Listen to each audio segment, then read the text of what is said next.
This right here is a FreeYond M6 device. Now this phone is powered by a processor that has a decent image processing with a 50 megapixels main camera and a 120Hz screen refresh. This smartphone defies a lot of expectations.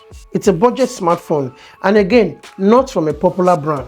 But how they managed to put some flagship features into a budget smartphone like the M6 for the market is really something else. And I did compare this phone's camera to my iPhone 13.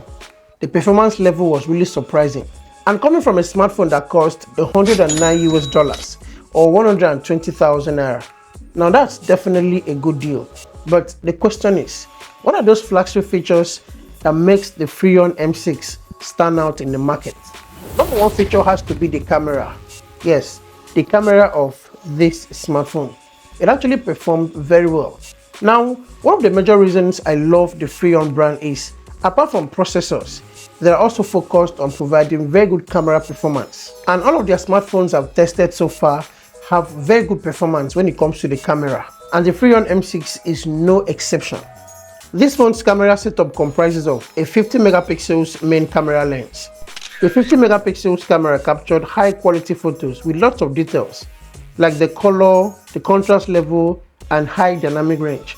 All of these were present in every picture taken with this phone's camera. Now, this is because of the processor here, but shooting a video is limited to 1080p at 60 frames or 30 frames. Colors stand out very well with image stabilization, but it would have been nice to have it shoot 2K videos. And then the front camera also performed very well, especially taking portrait pictures. It does well in the separation of the subject from the background with decent and detailed colors. Now the overall performance of this phone's camera showed a lot of decency in its videos and also pictures. Now the plus here is that as this phone receives updates, it also enhances the camera software, and that's a good thing. And then number two is the design. Out of the box, you have a glass looking smartphone with a premium design. And seeing this phone for the first time, you'd probably think it is made of glass. It's actually made from plastic with a mirror-like back cover, but this one is a magnet for fingerprint, and it is scratch proof. Almost feels like Corning Gorilla Glass behind. It is made from durable material that will last for a very long time. It has no IP rating, so please don't dip inside water. And then you have an included 18 watts fast charger, a USB-C cable, and the TPU case for the smartphone.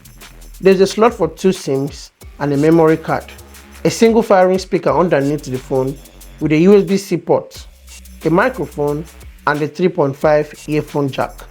Now the fingerprint sensor is also the power button, and it does unlock the phone pretty fast. But one thing missing here is the dynamic or the magic ring, considering it's a trendy feature in most recent smartphones. I don't think it's a complete letdown on this smartphone, but the display is the most striking feature. I mean, check out the color. Check out the colors from this phone's display. The only thing missing here is the dual stereo speaker, and that should have given it an immersive experience. It's a 6.78 inches display with a resolution of 1080 by 2460 pixels and a 395 pixels per inch density. So apart from the bezels that I noticed, I really enjoy consuming media on this phone's display. But the real standout feature here is the 120Hz screen refresh. Now this changes the overall user experience of this phone because I get to enjoy smooth and responsive multitasking and also scrolling through apps without any laggy experiences. And the fact that it is also a stock Android version, no Bluetooth, I could easily customize and interact freely on this phone's display. And speaking of stock Android, the CPU performance of this phone is really commendable, especially as a budget smartphone. Now the FreeYond M6 is powered by the UniSoC T616 processor, coupled with an 8 gigs of expandable RAM, with an ample space of 256 gigs for your videos, your apps, and also your games. My gaming experience on this smartphone was really an interesting one. The smartphone never heat up during my gaming sessions. And while it may not support extreme game settings, and also not entirely designed for high graphic gaming, but it does very well on most basic games without hiccups. And apart from gaming, the processor also delivers a smooth performance for day-to-day tasks. So whether you're budget conscious or you're a first-time smartphone user, this phone, the FreeYond M6, is a good idea because you'll be getting latest updates and also latest security updates that will keep the phone relevant for years. Now that's something you don't find in most budget smartphones today. So as long as you keep the phone updated, the better the performance. And lastly, you have a very good battery life in the FreeYond M6. Honestly, see, one of the benefits of the UniSoC T616 processor is that it is big on image processing and does not cut deep into your battery life. And in my experience, after charging this phone to 100%, it gave me a 2 days stretch. Honestly, 2 days stretch before recharging it, and it took about 93 minutes to charge from 0 to 100%. See guys, I will be honest here. This smartphone, the FreeYond M6, is a very good budget smartphone considering the price, and also features like the 120Hz screen refresh. It's also nice to see on a budget smartphone, and the camera is well performed, but honestly I feel the brand would have done a little bit more. I mean, just push it a little bit further.